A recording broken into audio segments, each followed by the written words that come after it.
তিস্তায় ভাঙনের সঙ্গে বাড়ছে আতঙ্ক। বর্ষার শুরুতেই পানি বৃদ্ধির সঙ্গে তিস্তায় বেড়েছে ভাঙন। এতে নীলফামারীর প্রায় ১,০০০ পরিবার বিপাকে পড়েছেন।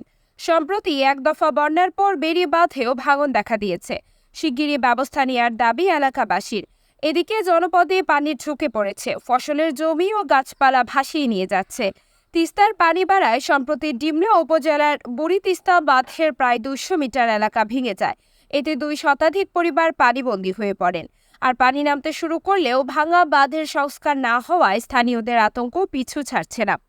এছাড়া একই উপজেলার পূর্ব ছাতনাই ইউনিয়নের ২টি এলাকায় তিস্তার ভাঙন চলছে। তীর ভেঙে নদী এখন জনপদের ৫০০ মিটার দূরে।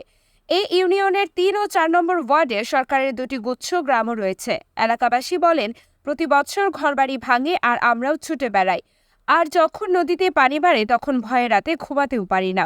এখন আতঙ্কের মধ্যে আছি কখন ঘরবাড়ি ভেসে যায়। এবছর ভাঙা বাঁধ সংস্কার না করলে ২টি গ্রামই তলিয়ে যাবে। জেলা পানি উন্নয়ন বোর্ডের নির্বাহী প্রকৌশলী মোহাম্মদ আসফাউদ্দৌলা বলেন, আমরা সবসময় খোঁজ খবর রাখছি। যদি কোনো সমস্যা দেখা দেয় আমাদের জিও ব্যাগ আছে, তাৎক্ষণিক প্রয়োজনে ব্যবস্থা নেওয়া হবে।